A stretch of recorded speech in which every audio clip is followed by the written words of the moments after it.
Hello and welcome to another episode of Fixing Swede. Today we're gonna take a look at how to replace the rear disc brakes on a Tesla Model S.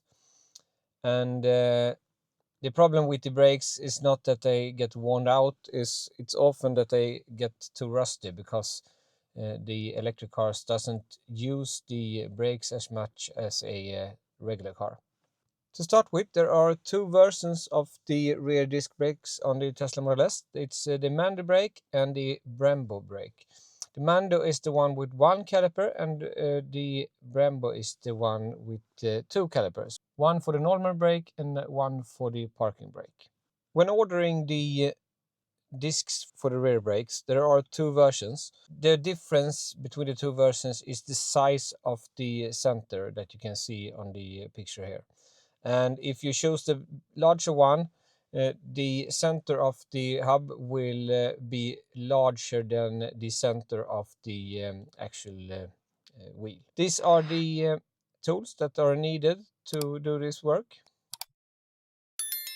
To do this safe, we have to put something in front and rear of the front wheels to not get the car rolling. Then we go into the service mode.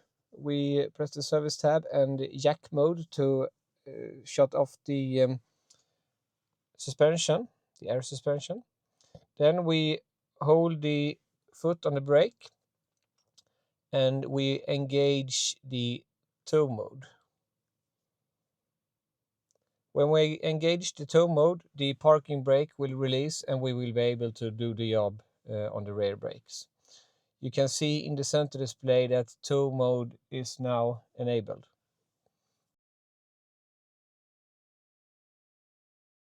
And now, before starting the work, don't forget to release the lid on the brake fluid reservoir. Then we lift up the car and secure it. Always safety, safety. We take it off the wheel and then we are onto it.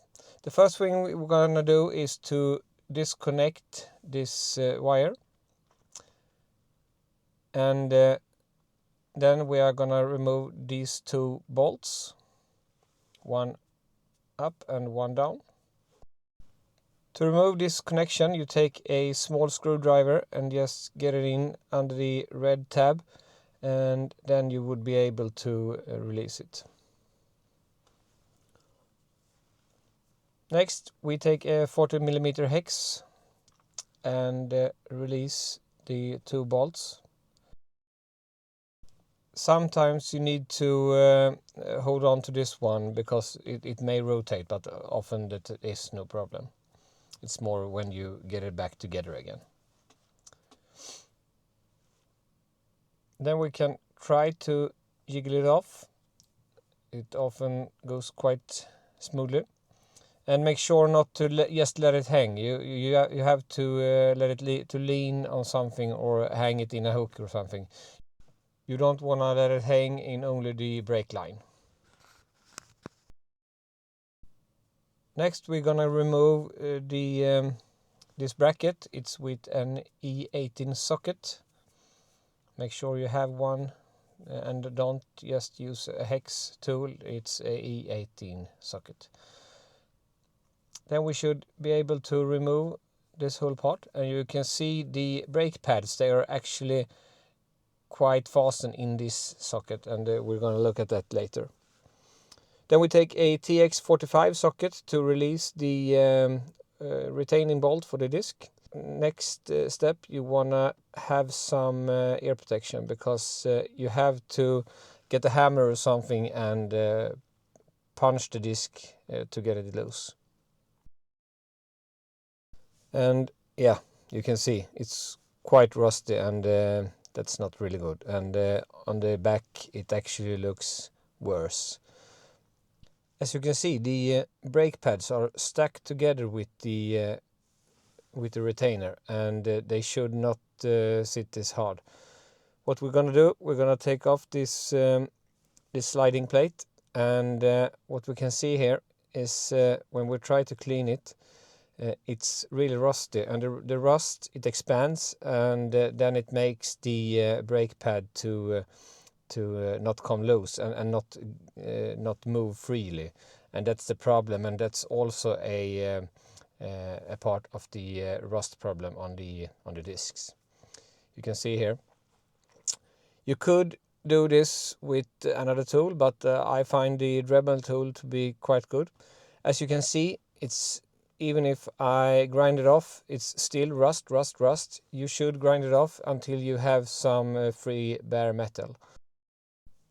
If we don't do anything about the rust, the new brake pads will not move freely, and you will ruin your both the brake pads and the new discs quite fast. Make sure you get the sliding plate centered, because if it's not centered, it will grind against the disc and you will get a really bad noise. So make sure to center it properly. This shall move freely, and also check that the rubber is okay, otherwise you have to replace that one. The wear warning should be to the same side as these screws are. And then you just press them in place, and it should move quite freely. There may be some resistance, but if you haven't grinded the rust off, you will have to use a hammer to actually get the pads in place. So make sure to grind off that rust before. Now you need to remove the cover plate, and you do that by using an Allen key. When you have removed that one, you can start by cleaning this up, and I will actually do some repainting, because as you can see, all the paint is just falling off. So I will do a quick painting of this, not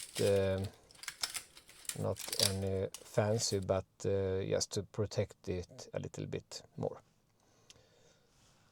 So I just clean it off with a steel brush, and then give it a good cleaning with some brake clean to get the paint to actually stick.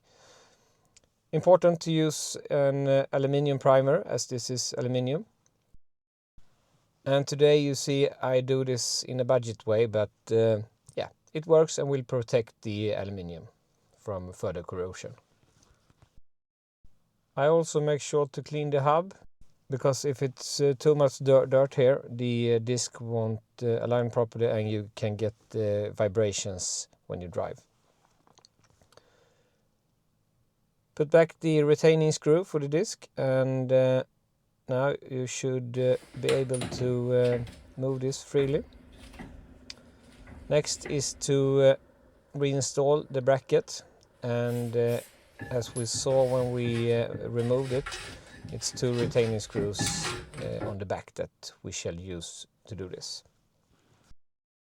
And now we reinstall the brake caliper, but to do this we have to screw and push this in, because the pads that we removed were of course a little thinner, and now when we are getting thicker pads on, we have to push the brake cylinder further in.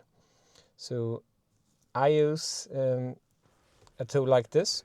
There are special tools you can buy for about 10 or 15 euros to do this, but I did it the budget way today.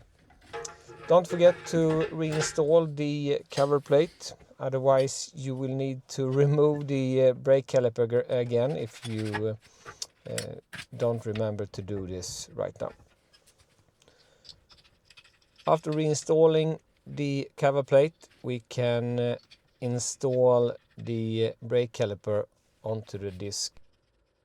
Once again, same 2 bolts that we removed earlier shall be reinserted to be able to fasten this. Now don't forget to reinstall the cable for the e-brake, for the parking brake. Just push it in and make sure it sticks as it should. And now we're ready. It looks quite much better than it did before. Yeah, the old one was quite rusty, both inside and in the front and the back. You can actually peel parts of it, so yeah, it really needed to be replaced. So also make sure to look at the back of the disc, because it's often worse at the back than it is on the outside. Now we reinstall the wheel, and also don't forget to take away the support that's under the car, otherwise you will get a nasty surprise. And we lower the car, and we also need to remember to shut the reservoir for the brake fluid.